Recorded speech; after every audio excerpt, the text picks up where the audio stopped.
저는 강남중앙교회 35세 이상의 미혼 청장년들이 모인 비전공동체에서 베리트 목장의 목자로 섬기고 있는 정윤채 집사입니다. 저는 모태신앙이지만 성경과 굉장히 멀게 지냈습니다. 제 머리와 지혜로는 성경에서 하는 말씀들이 직관적으로 이해되거나 감동이 되지 않았고, 말씀 없는 신앙생활은 결국 서서히 저로 하여금 신앙에서 멀어지게 만들었습니다. 그렇게 20여 년을 살던 어느 날 성령님께서 강권적으로 제게 침입하셨고, 그 후 저는 하나님을 알고자 하는 열망과 말씀에 대한 갈급함에 사로잡혀 성경을 통독하게 되었습니다. 하지만 이때에도 매일 아침 말씀으로 나의 하루를 인도할 것을 청하는 말씀 묵상에 대해서는 알지 못했습니다.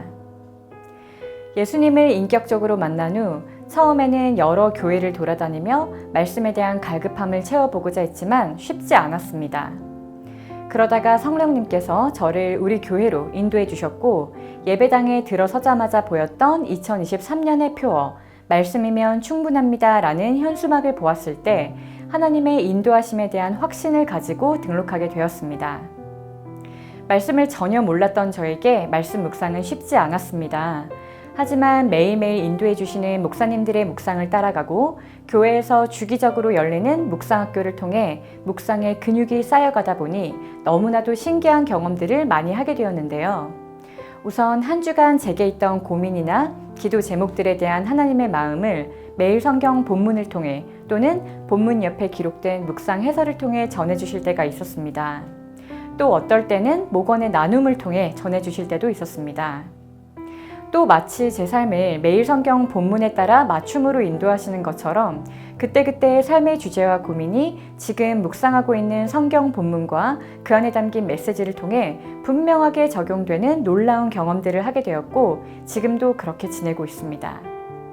이렇듯 하나님은 매일의 말씀을 통해 제게 말씀하고 계셨고, 말씀 묵상이 신앙생활에서 그 무엇보다 소중하다는 것을 알게 된 저는 목원들에게 유튜브의 어떤 유명한 설교 영상, 기도원, 수련회에서가 아니라 내가 들고 있는 이 성경에 기록된 말씀 속에서 하나님의 분명하고도 확실한 음성을 들을 수 있음을 권면하고 있습니다.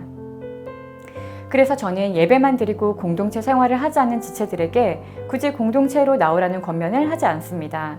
대신 말씀 묵상의 시간은 꼭 지켜보라고 권면합니다.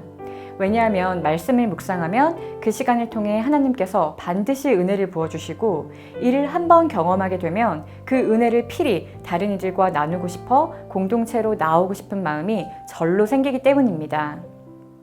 제가 속한 비전 공동체에는 나눌 만한 공통된 화제가 그리 좋지 못합니다. 결혼, 직업과 건강, 물질, 세상 돌아가는 이야기들, 나누기도 민감하고 의도와 상관없이 누군가에게 상처가 될 수도 있는 주제들로 가득합니다. 그런데 말씀을 묵상하고 묵상된 말씀을 통해 하나님이 어떤 분이신지, 나에게 주시는 말씀은 무엇이고 어떤 적용을 했는지 나누다 보면 서로의 묵상이 힘이 되고 어느새 상처는 치유되어 있으며 서먹해졌던 관계는 이제 정말 주 안에서 한 영가족이 되는 공동체의 변화를 경험하게 됩니다.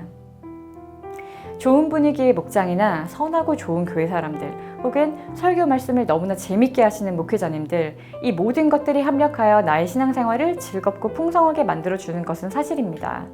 그러나 가장 근본적으로 저를 하나님과 교회 공동체에 붙어있게 하는 것은 오직 말씀을 통한 하나님과의 친밀한 교제에 있음이 분명함을 깨달았습니다.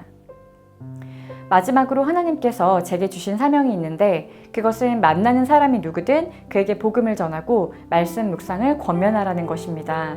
제 주변 모두가 말씀 묵상을 통해 하나님과 친밀해져가는 그날까지 저는 오늘도 전하고 또 전할 것입니다.